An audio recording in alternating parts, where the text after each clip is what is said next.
Assalamualaikum guys, jumpa lagi sama aku Zaira, presenter Mugaru yang paling manis. Semanis apakah aku? Ya semanis desain buku tulisnya Mugaru. Sebenarnya untuk siapa sih buku ini? Kok didesain secantik dan semanis ini? Ya untuk Mugaru lover semua lah yang mendaftar dan bertamu ke SMP Muhammadiyah 3 Waru. Buku ini guys, kalau kalian pegang kayak gini ya, tuh, ini tuh udah kerasa kalau buku ini itu premium banget. Terus guys, ini tuh isinya 100 lembar. Tuh, lihat deh ya, setebel ini. Nah, buku ini guys bisa kalian pakai untuk nulis diary kalian, curhatan kalian, habis gitu cita-cita kalian, atau mungkin ya utang-utang kalian tuh bisa ditulis di sini. Dan kalian harus tahu guys, Mugaru kalau bikin sesuatu itu selalu premium. Bukunya premium, video iklannya premium, apalagi bintang iklannya ya kan. Dan lokasi syuting aku saat ini itu premium banget. Bisa kalian lihat kan? Di sana ada kantor Bapak Kepala Sekolah.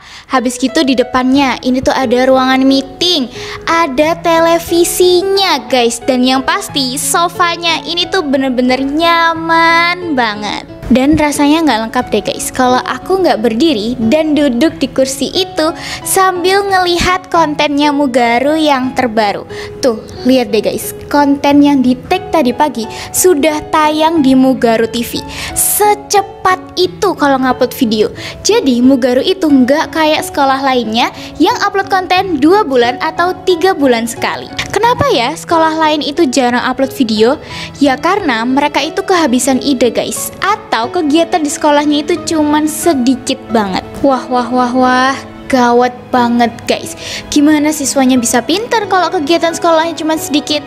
Nah, makanya buat kamu ya yang masih kelas 6 atau Mugaru lovers yang punya teman, tetangga, saudara, diajak untuk daftar di Mugaru.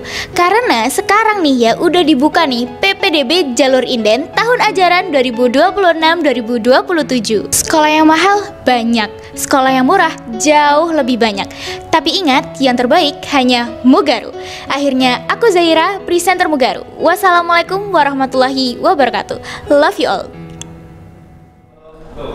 Assalamualaikum warahmatullahi wabarakatuh. Di sini saya akan menjelaskan tentang rendah hati, hemat dan sederhana.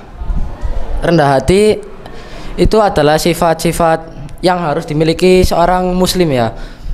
Soalnya rendah hati itu adalah sikap yang baik dan terpuji yang harus diterapkan di kehidupan kita sehari-hari. Contohnya, kita itu tidak memandang diri kita hebat dari orang lain, itu termasuk rendah hati. Hemat, lalu kan saya tadi kan bilang rendah hati, hemat dan sederhana. Hemat, yang dimaksud hemat adalah ketika nih kita punya uang, kita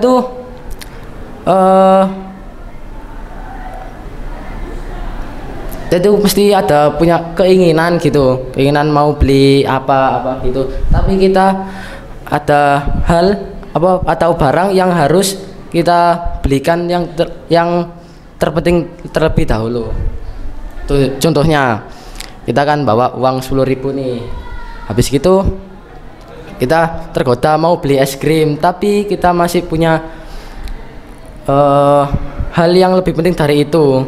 Sepertinya kayak membeli buku, kita kan harus menabung dulu gitu. Nah, itu agar bisa membeli buku kita kan harus menabung. Dari menabung itu kita kumpulkan uang-uangnya, kita kumpulkan sampai banyak, lalu kita belikan buku itu. Lalu sederhana, hidup sederhana itu apa ya? Seperti kita nggak beli barang yang mahal-mahal banget gitu, tapi barangnya itu nggak begitu penting. Contohnya nih, kita masih punya handphone nih. Nah, habis itu kita mau beli handphone lagi, tapi itu masih bisa digunakan.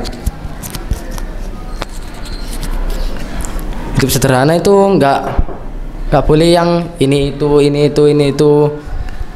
beli yang ini yang itu aneh-aneh gitu, barangnya juga yang mahal-mahal. Itu termasuk hidup sederhana. Hidup sederhana itu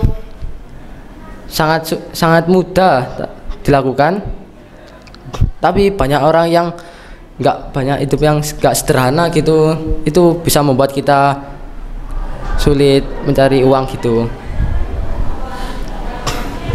Oke, sekian dari saya. Itulah yang dinamakan rendah hati, hemat, dan sederhana. Oke, wassalamualaikum warahmatullahi wabarakatuh. Waalaikumsalam. Kebanyakan anu ya, bapakmu ya? Ya, Pak. Kamu sudah siap? Nah, ya.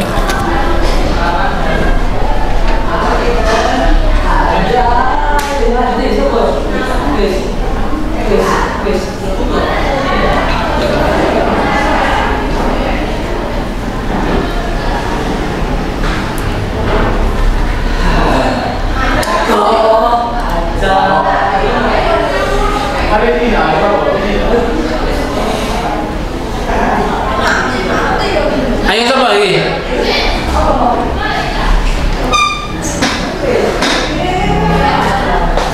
Ayo coba.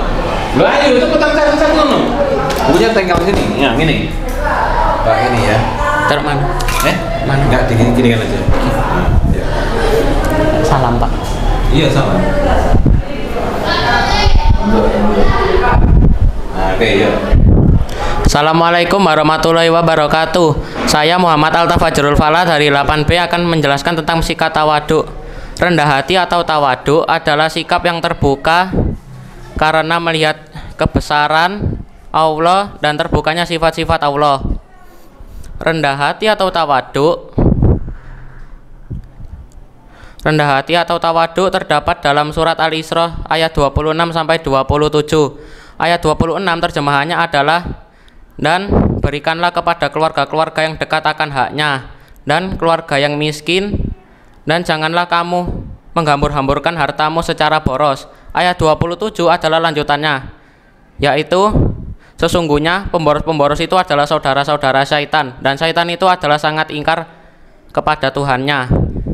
Tawaduk tidak memandang orang lain, dan tuntutannya adalah perilaku dan ucapan hormatnya kepada orang lain. Wassalamualaikum warahmatullahi wabarakatuh.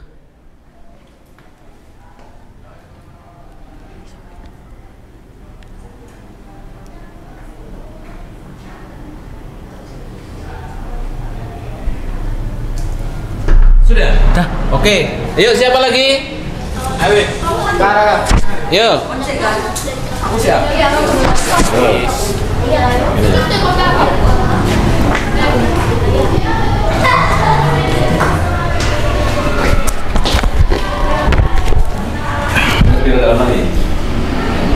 Oh, udah mulai tahu ini? Ya, sudah mulai. Tes. Jadi aku akan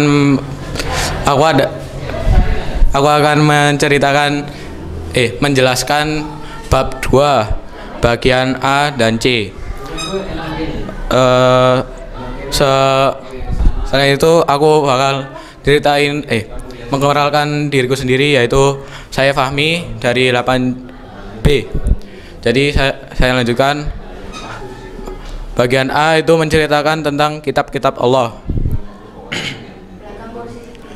Kitab-kitab Allah, pengertian dari kitab-kitab Allah, yaitu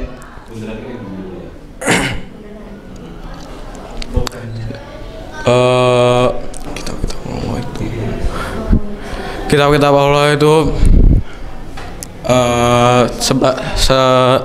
selain itu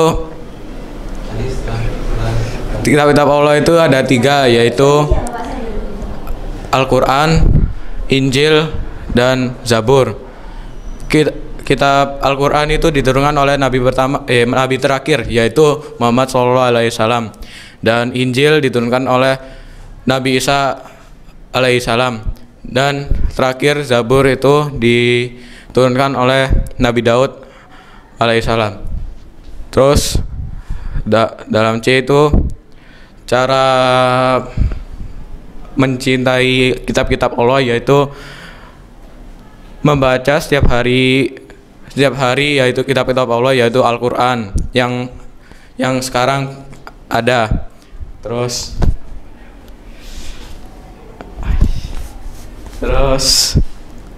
ada 3 yang ku sebutkan, meskipun itu banyak sih, tapi ku akan sebutkan 3, yaitu mencintai kitab-kitab Allah tadi. Terus kedua,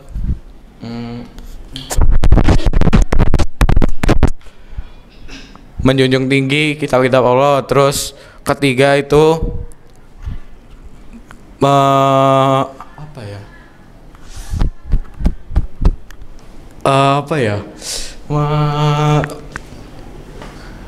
mencintai dan menghargai kitab tersebut yang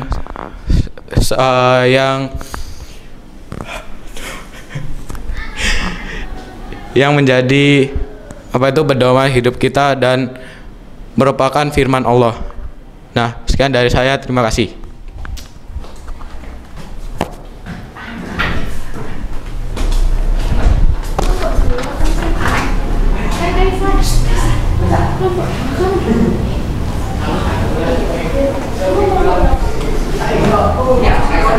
Assalamualaikum warahmatullahi wabarakatuh. Nah, perkenalkan, nama saya Kaisar Rehana dari kelas 8B. Jadi hari ini aku akan menjelaskan PAI bab 2, yaitu beriman kepada kitab-kitab Allah. Beriman kepada kitab-kitab Allah merupakan salah satu dasar dan kepercayaan bagi orang-orang yang beriman. Karena beriman kepada kitab-kitab Allah merupakan salah satu rukun iman, yaitu rukun iman yang ketiga. Seseorang digolongkan sebagai mukmin jika ia percaya kepada kitab-kitab Allah. Ada 4 kitab Allah yang wajib kalian ketahui. Yang pertama kitab Taurat, yang kedua kitab Zabur, yang ketiga kitab Injil, dan terakhir kitab Al-Quran. Kitab Taurat yaitu kitab yang diturunkan kepada Nabi Musa SAW. Kitab Taurat adalah kitab yang diturunkan kepada Nabi Musa alaihissalam sebagai pedoman bagi kaum Bani Israel, sebagaimana firman Allah pada surat Al-Isra ayat 2. Lalu selanjutnya kitab Zabur. Kitab Zabur adalah kitab yang diturunkan kepada Nabi Daud alaihissalam sebagai pedoman dan petunjuk bagi umatnya, sebagaimana firman Allah pada surat Al-Isra ayat 55.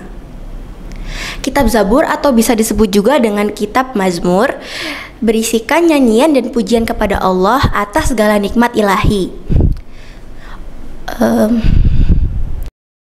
Di dalamnya juga berisikan doa-doa dan hikmah dan nasihat. Menurut orang Yahudi dan orang Nasrani, kitab Zabur berada dalam perjanjian lama yang terdiri atas 150 pasal. Selanjutnya kitab Injil. Kitab Injil adalah kitab yang diturunkan kepada Nabi Isa alaihissalam. Kitab Injil turun sebagai pedoman bagi umat Nabi Isa. Sebagaimana firman Allah pada surat Al-Maidah ayat 46. Kitab Injil berisi seruan kepada umat manusia untuk bertauhid atau mengakui keesaan Allah Subhanahu wa taala. Dan yang terakhir ada kitab Al-Qur'an. Kitab Al-Qur'an adalah kitab yang diturunkan kepada nabi terakhir, yaitu Nabi Muhammad SAW. Kitab Al-Qur'an turun sebagai petunjuk seluruh umat manusia dan juga sebagai penjelasan dan korektor serta penyampaian terakhir dan penjelasan yang lebih jelas dari kitab-kitab yang sebelumnya.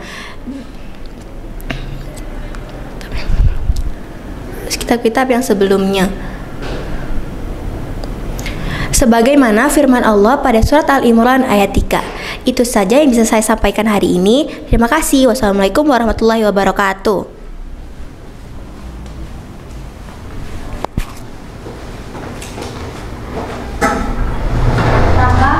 Kakak.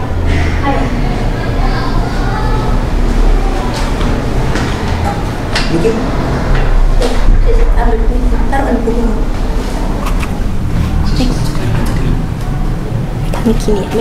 ya.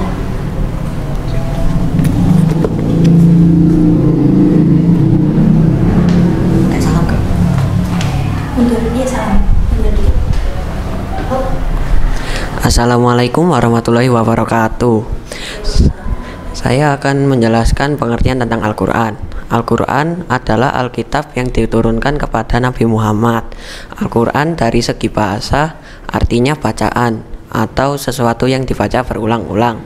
Nama lain Al-Quran sendiri itu ada banyak. Di antaranya Alkitab, Al-Furqan, Al-Hikmah.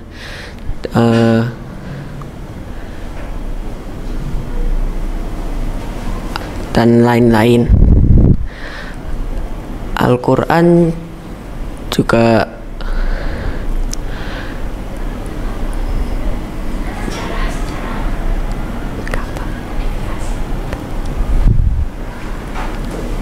Al-Quran juga disebut sebagai kitab yang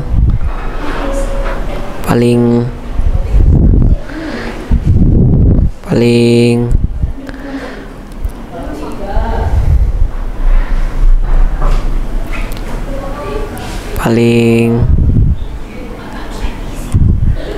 itu.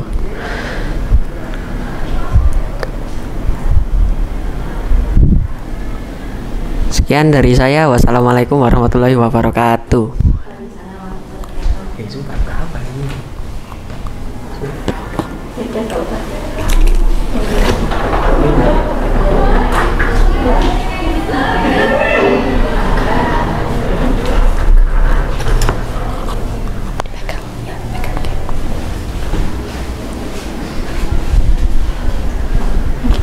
Assalamualaikum warahmatullahi wabarakatuh.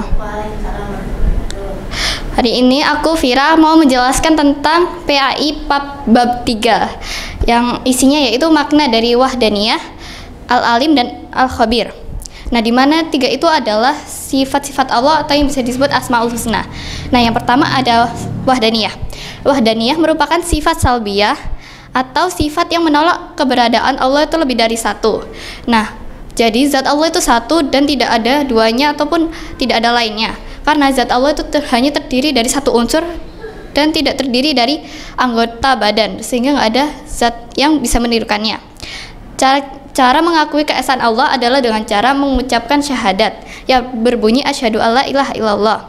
Nah, yang kedua ada al-alim. Al-alim merupakan maha mengetahui. Allah mengetahui seluruh kegiatan yang dilakukan oleh makhluknya, mau yang nampak maupun yang gaib. Nah, Allah mengetahui seluruh kegiatan makhluknya dari yang masa lampau maupun hingga masa depan. Allah bahkan bisa melihat ataupun bisa menciptakan masa depan. Yang ketiga ada al-khabir. Al-khabir artinya maha waspada atau maha mengetahui hal yang tersembunyi. Al-khabir sering digunakan untuk sesuatu yang mendalami masalah, seperti seorang pakar dalam bidangnya. Karena itu pula al-khabir biasa digunakan untuk mendalami pengetahuan yang mendalam dan sangat rinci mengenai hal-hal yang tersembunyi. Nah, itu adalah 3 makna dari sifat Allah, wahdaniyah, al-alim dan al-khabir. Sekian dari saya. Wassalamualaikum warahmatullahi wabarakatuh. Kelompok 3 yang kedua ada yang mengadakan kelompok 3 ada. Oh, iya, berarti kelompok 4. Kelompok 4 ada. Mana itu ya? Mana itu ya? Pegangnya gini. Masuk situ ya. Udah pas. Assalamualaikum warahmatullahi wabarakatuh. Saya di sini akan menjelaskan judi dan pertengkaran. Judi dan pertengkaran, hal yang berkaitan dengan minum-minuman keras dan minum-minuman keras. Habis itu judi dan minum-minuman keras dan perjudian dapat memicu pertengkaran dan pembunuhan. Dampak negatifnya adalah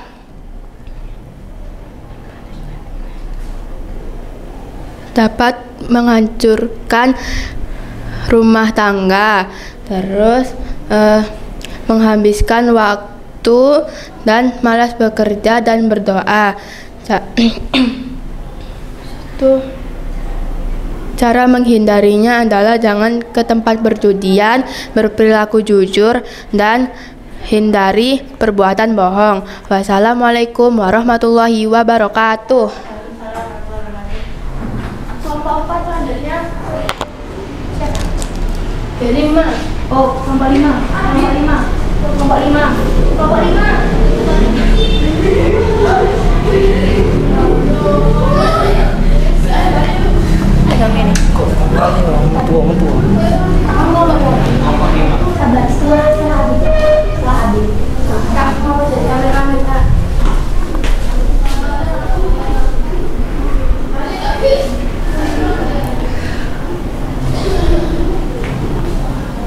Assalamualaikum warahmatullahi wabarakatuh.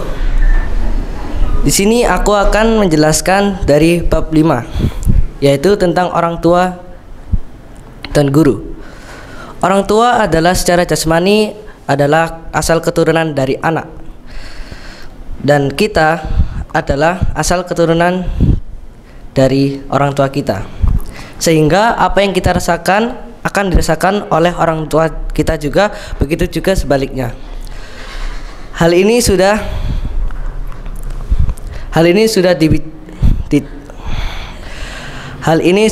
dicatat di firman Allah yang berbunyi falyangduril insana mimma khuliqa mimma ing David yakhruju min bainis sul'i wat taraib, yang artinya maka hendaklah manusia tahu dari apakah mereka diciptakan. Mereka diciptakan dari air yang dipancarkan yang keluar di antara tulang subur laki-laki dan tulang dada perempuan. Quran surat At-Tariq ayat 5-7. Pengorbanan orang tua kita sangat besar, terlebih lagi ibu. Ibu kita sudah menyusui kita selama 2 tahun dan ayah kita sudah bekerja untuk menafkahi ibu dan anaknya. Orang tua kita tidak membalaskan jasa dan pengorbanan mereka yang diberikan kepada kita. Mereka hanya menginginkan anaknya kelak menjadi anak yang soleh dan membahagiakan kedua orang tuanya. Sekian dari saya. Wassalamualaikum warahmatullahi wabarakatuh.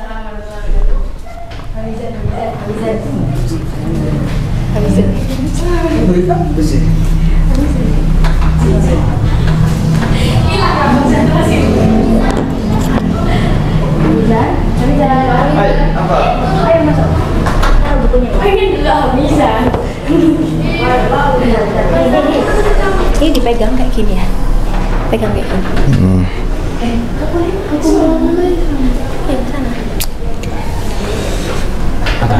Ada salamnya kan? Iya, salam.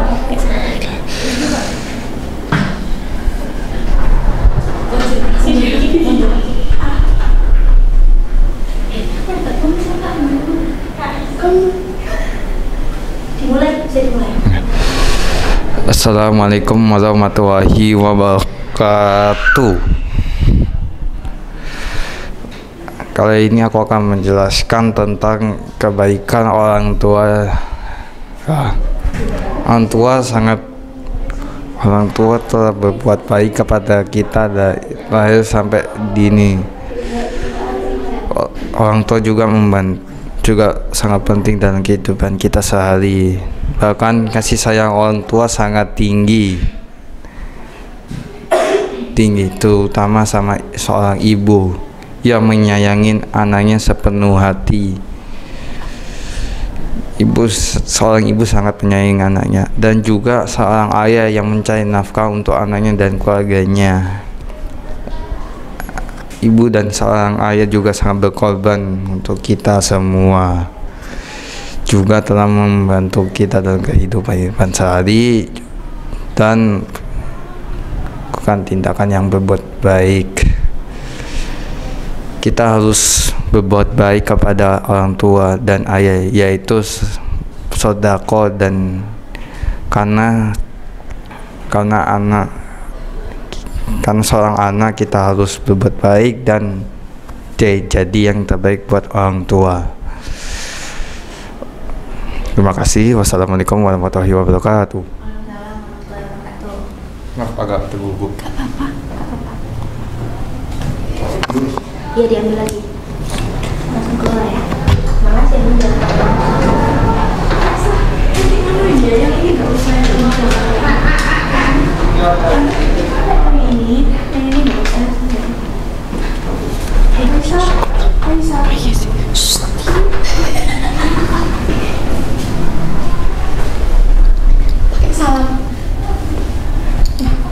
Assalamualaikum warahmatullahi wabarakatuh. Perkenalkan, nama saya Kaila Putri Azahra dari kelas 8B. Saya akan menjelaskan PAI, yaitu salat sunnah yang dikerjakan secara munfarid. Salat sunnah munfarid adalah salat sunnah yang dikerjakan secara sendirian, jadi tidak ada imam maupun makmum. Berikut ini di antara salat sunnah munfarid. Yang pertama, yaitu salat rawatib. Salat rawatib merupakan salat sunnah yang dikerjakan untuk mengiringi salat fardu 5 waktu, yaitu salat sunnah qobliyah dan ba'diyah. Salat sunnah rawatib merupakan salat sunnah ghairu mu'akkad dan mu'akkad.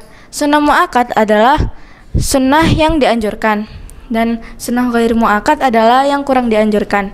Yang kedua, yaitu salat tahiyatul masjid.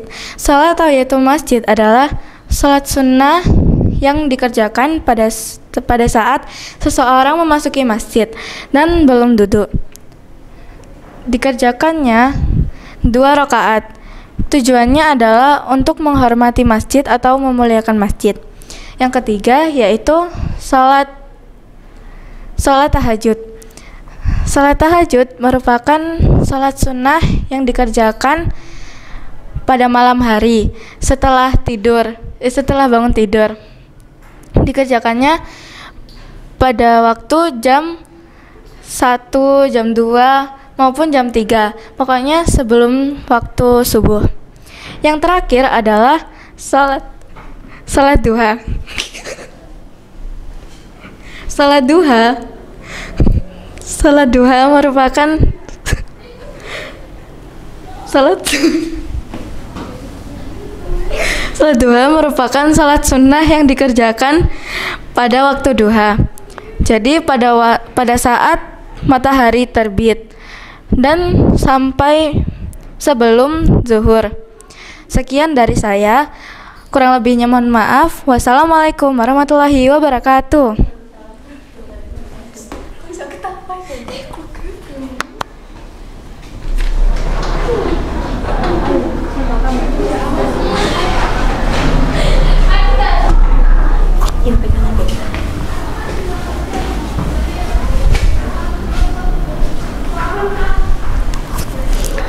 Assalamualaikum warahmatullahi wabarakatuh.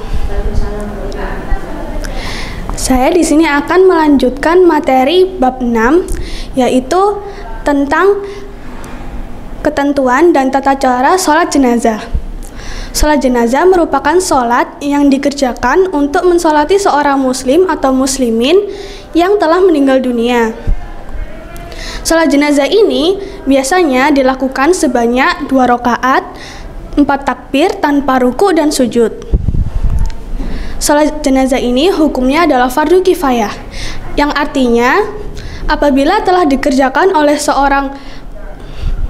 beberapa kaum muslim, maka bagi yang lain kewajibannya telah gugur. Namun apabila tidak ada satupun yang mengerjakannya, maka seluruhnya berdosa. Salat jenazah ini boleh dikerjakan secara munfarid, namun lebih diutamakan dikerjakan secara berjamaah. Dengan syarat, yang pertama, apabila mayitnya adalah laki-laki, maka imam harus berdiri sejajar dengan kepala mayit. Apabila mayitnya adalah perempuan, maka imam berdiri sejajar dengan pusar mayitnya itu. Syarat yang kedua adalah salat jenazah dilakukan sebanyak 2 rakaat dan sebanyak 4 takbir. Dengan rincian, setelah takbir pertama membaca Al-Fatihah, setelah takbir kedua membaca sholawat Nabi, setelah takbir ketiga membaca doa untuk jenazah. Dan setelah takbir keempat, imam membaca takbir, kemudian memberikan salam. Dan syarat yang terakhir adalah makmum berdiri di belakang imam, dan disunahkan untuk berdiri 3 shaf atau lebih sebagaimana sabda Rasulullah SAW.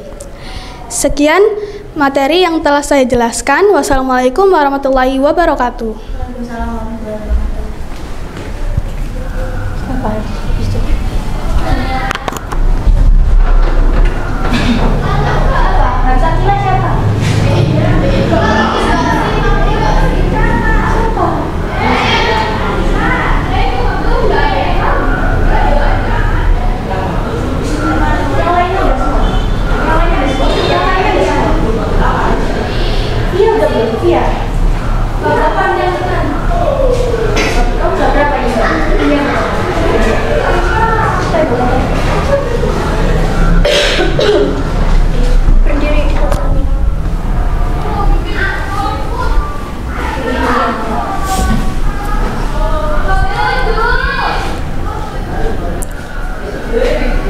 Assalamualaikum warahmatullahi wabarakatuh. Perkenalkan, nama saya Fia dari kelas 8B, akan menjelaskan tentang bab 8 yang berjudul As-Sabiqun Al-Awwalun. As-Sabiqun Al-Awwalun artinya orang yang pertama kali masuk Islam.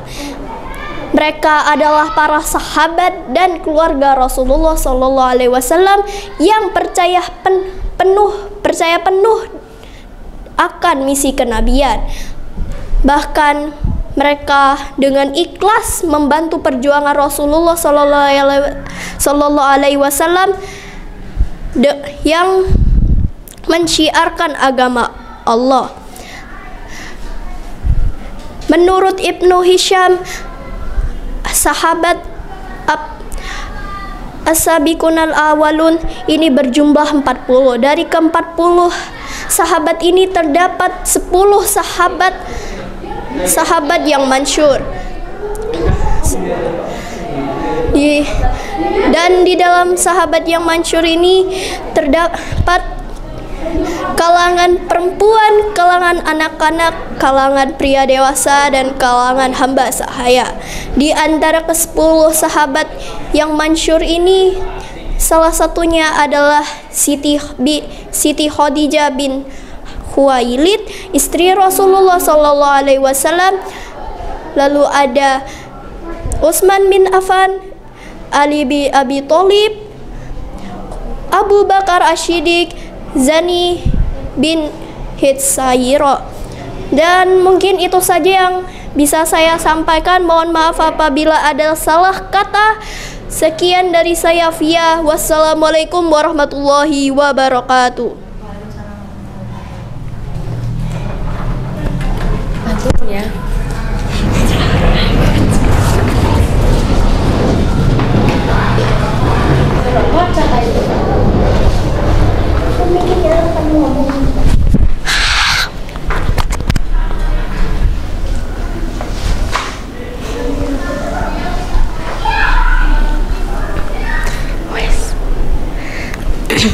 Assalamualaikum warahmatullahi wabarakatuh.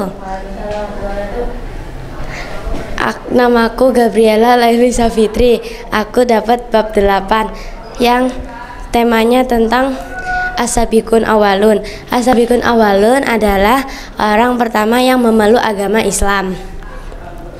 Orang-orang pertama ini dari kalangan anak-anak, dewasa, perempuan, dan hamba sahaya.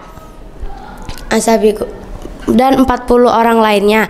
40 orang lain itu telah dijamin oleh Allah Subhanahu wa taala masuk surga seperti yang dinaungkan dalam surat At-Taubah ayat 100.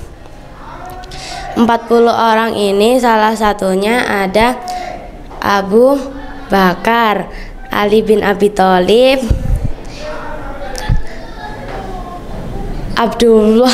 Abdullah. Pada saat malam bulan Ramadan abad kalau nggak salah ke-7 tahun ke-10 itu pertama kali turunnya surat Al-Alaq ayat 1 sampai 5. Itu adalah wahyu pertama Nabi Muhammad SAW.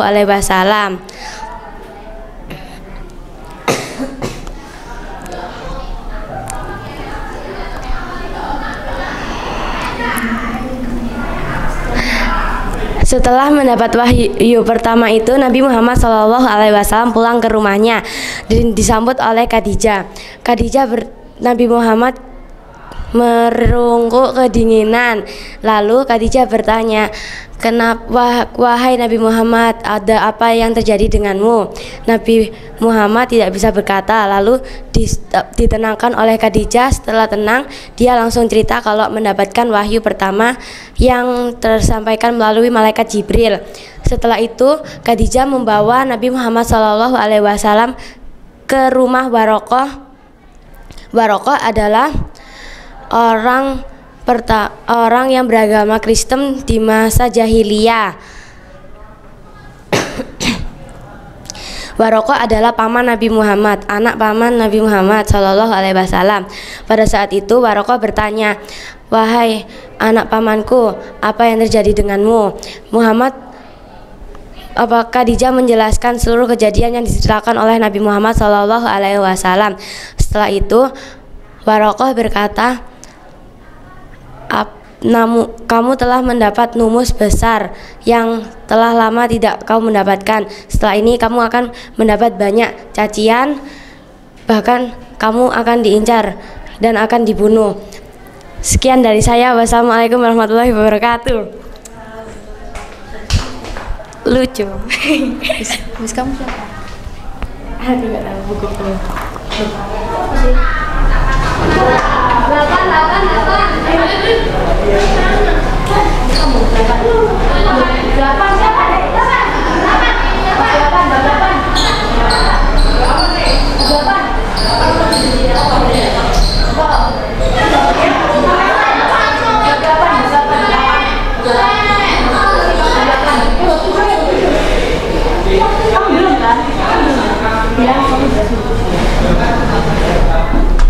Ini taruh ini ya mereka.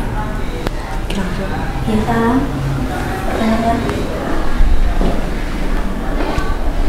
Assalamualaikum warahmatullahi wabarakatuh.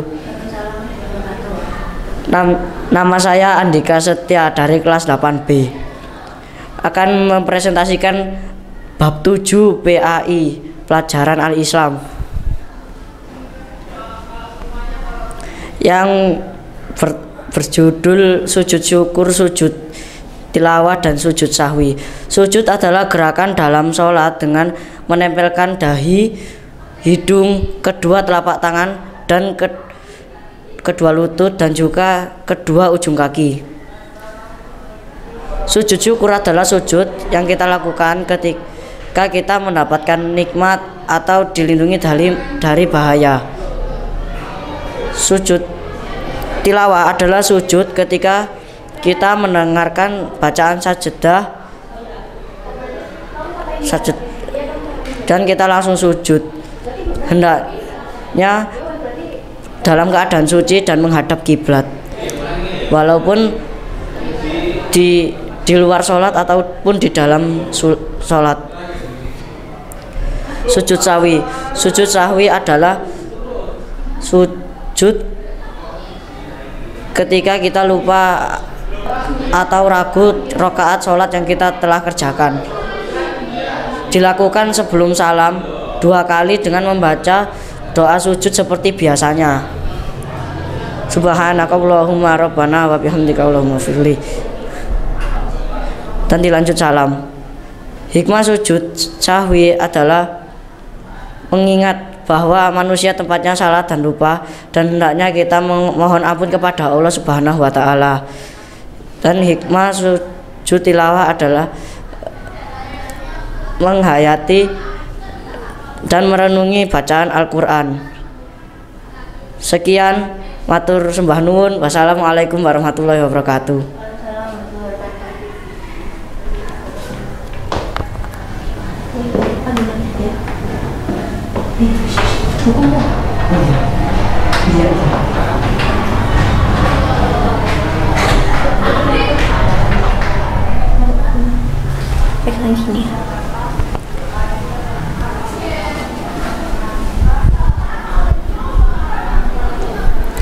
Assalamualaikum warahmatullahi wabarakatuh. Perkenalkan, nama saya Muhammad Ihya Ulumuddin. Di sini saya akan menjelaskan tentang pertumbuhan ilmu pengetahuan pada masa Bani Umayyah. Para penguasa Bani Umayyah menjadikan bahasa Arab sebagai bahasa resmi negara dan pemerintah, sehingga pembukuan dan surat menyurat harus menggunakan bahasa Arab. Bahasa yang sebelumnya digunakan adalah bahasa Romawi dan bahasa Persia. Perihal pentingnya penggunaan bahasa Arab, menurut Dr. Alwi Shihab menjelaskan bahwa bahasa Arab merupakan bagian tak terpisahkan dari kehidupan umat Islam. Bahasa Arab diperlukan untuk meningkatkan kualitas keimanan dan pemahaman untuk ajaran agama Islam. Setelah itu ada ilmu-ilmu al-ulumul al-islamiyah, ilmu-ilmu pengetahuan pada masa Bani Umayyah dimasukkan dalam al-ulumul al-islamiyah, yaitu ilmu qiraat, ilmu tafsir, ilmu hadis, fikih, ilmu al-ulumul lisaniyah, dan jugrifiyah. Setelah itu ada marbat.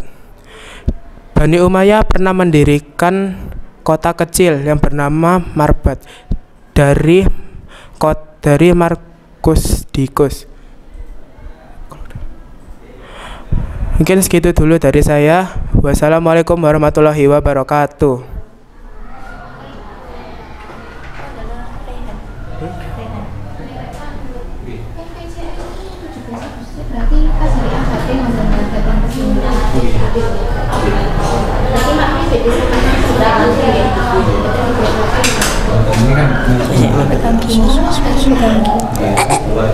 Gini kan?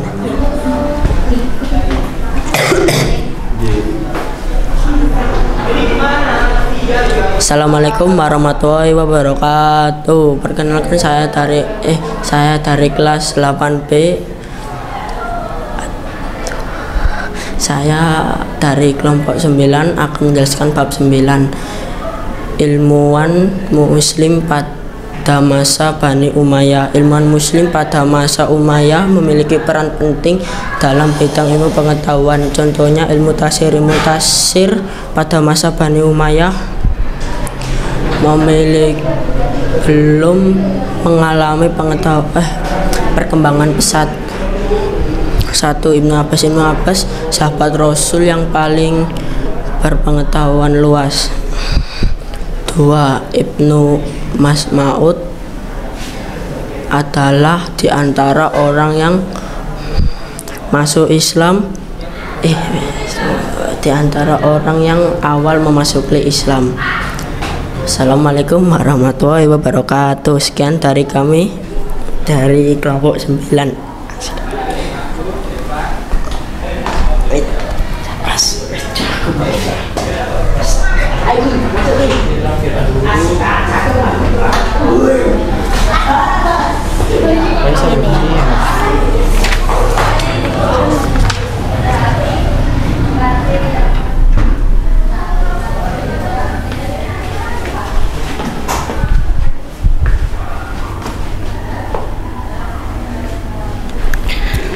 Assalamualaikum warahmatullahi wabarakatuh. Perkenalkan, nama saya Azaki Irsyad Saputra Mirza dari kelas 8B.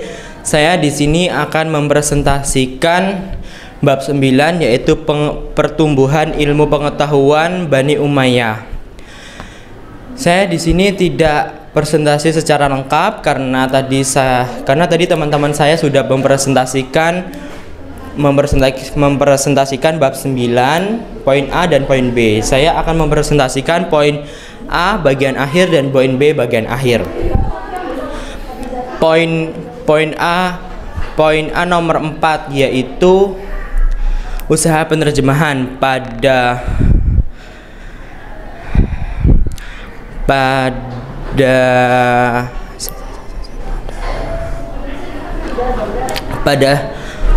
masa Bani Umayyah dimulailah kegiatan penerjemahan buku bahasa ke dalam bahasa Arab, dan ada seseorang yaitu bernama Khalid bin Zaid.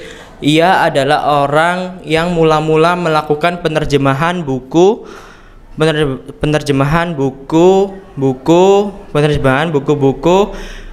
itu, dan kemudian semenjak buku itu dipenerjemahkan, buku itu sangat berkembang dengan baik dan banyak buku ilmu pengetahuan seperti kimia, biologi, kedokteran dan lain-lainnya. Nah, poin yang B yaitu filosof muslim dan ilmuwan di bidang sains. Lahirnya filosof muslim di bidang sains itu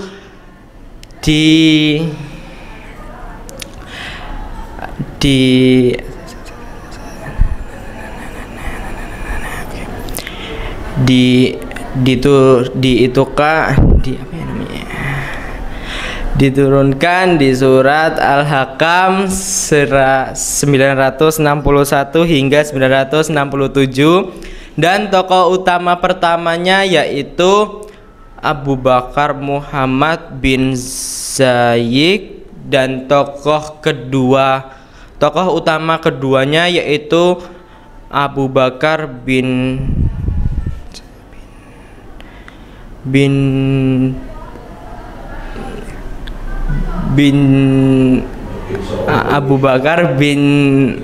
Adam. Terima kasih. Sekian dari saya. Wassalamualaikum warahmatullahi wabarakatuh.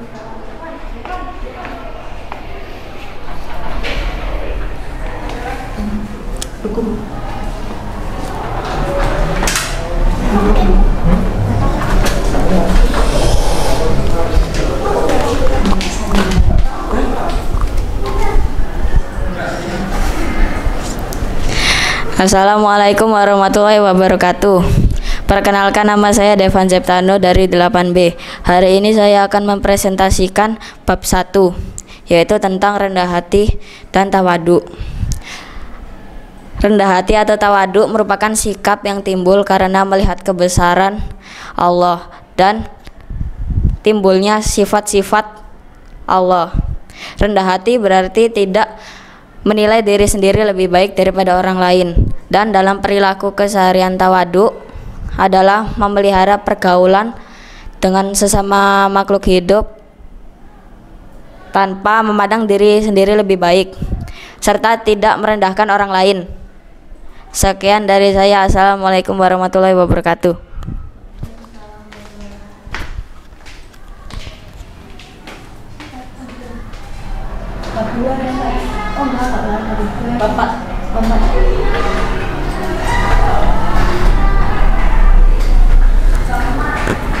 Masih ada? Masih ada Pak, yang di sisa yang KM. Bapak. Air ada ya Pak? Ini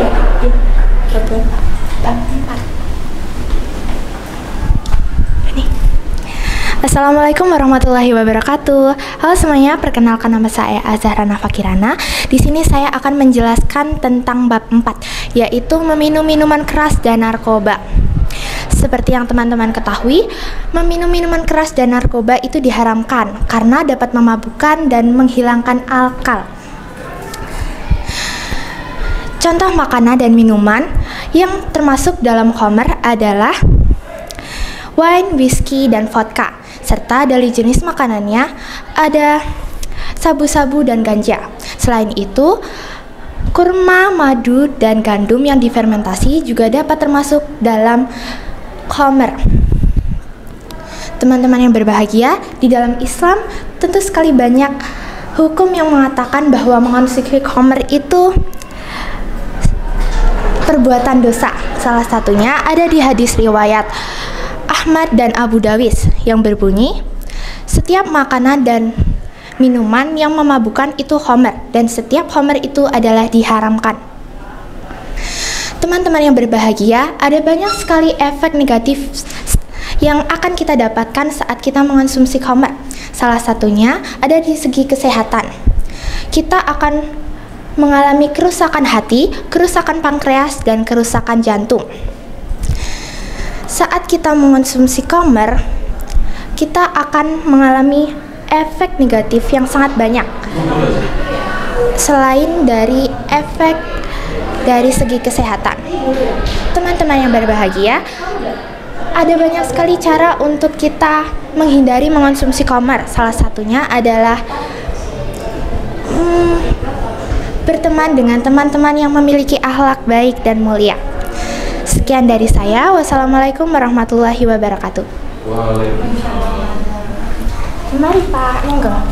Makasih ya. Ayo.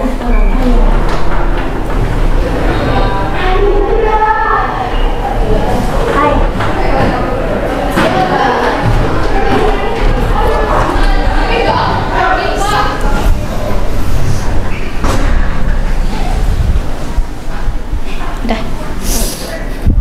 Assalamualaikum warahmatullahi wabarakatuh. Perkenalkan, nama saya Latifah Zahra Rizky, bisa dipanggil Aira, dan saya dari kelas 8B. Hari ini saya akan membahas tentang PAI bab 3 yang menjelaskan tentang Zat Allah yang Maha Esa atau Wahdaniyat dan Asmaul Husna, sifat Al-Alim dan Al-Khabir. Beriman kepada Zat Allah yang Maha Esa atau Wahdaniyat yang hanya bisa dirasakan oleh orang-orang yang beriman saja. Contoh perilaku orang-orang beriman yaitu sholat 5 waktu dan menghindari diri dari perilaku syirik. Sifat Asmaul Husna, sifat Al-Alim dan Al-Khabir. Sesungguhnya Allah sangat mencintai orang yang belajar dengan sangat sungguh-sungguh. Tetapi perlu diingat juga bahwa kita tidak boleh sombong sebagai orang berilmu, seperti padi yang semakin berisi semakin merunduk. Sekian dari saya. Wassalamualaikum warahmatullahi wabarakatuh. Kasih Pak Nur.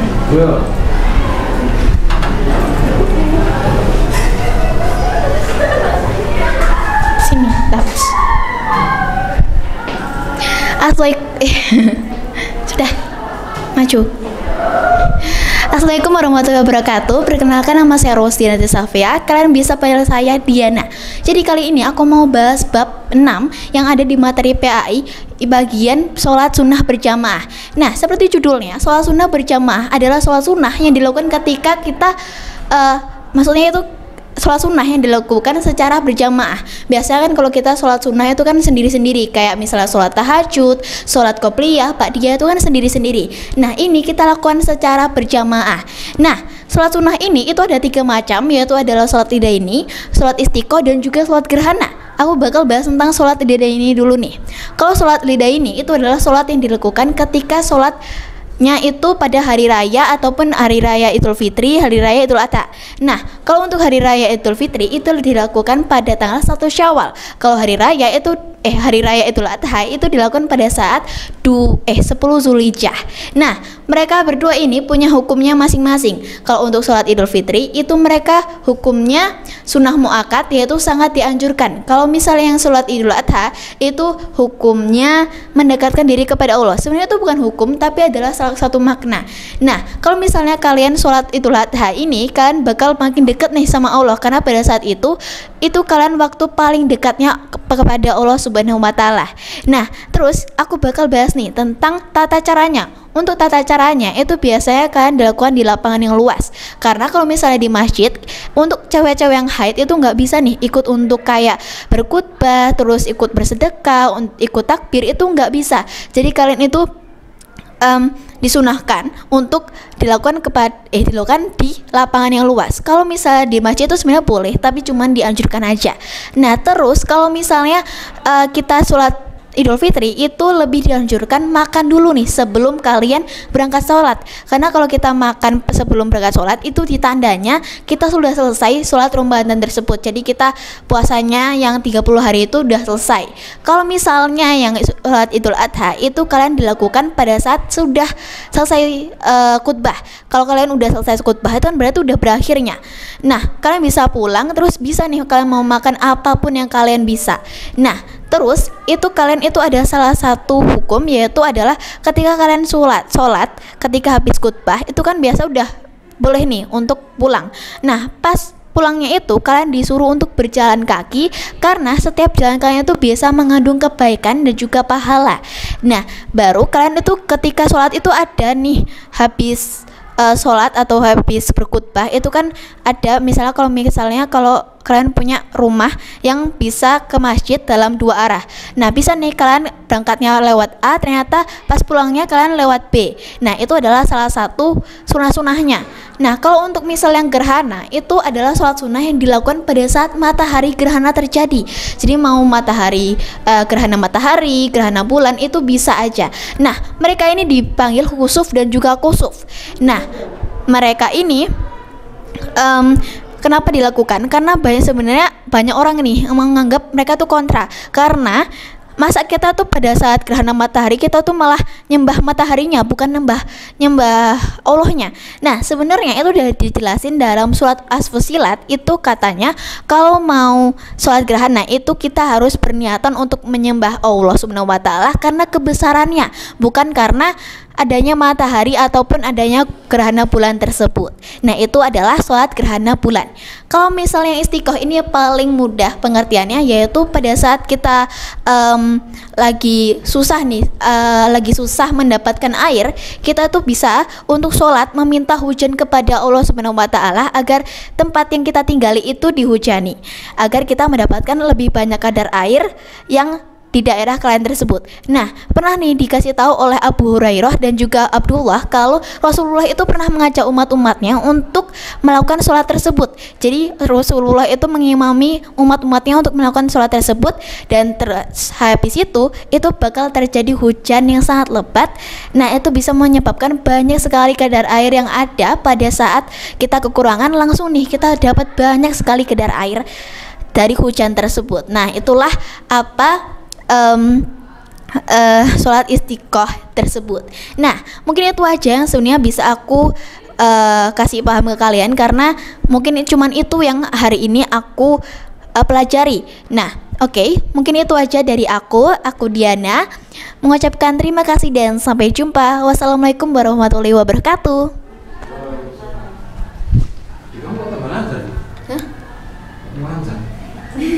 Enggak tadi akan deket.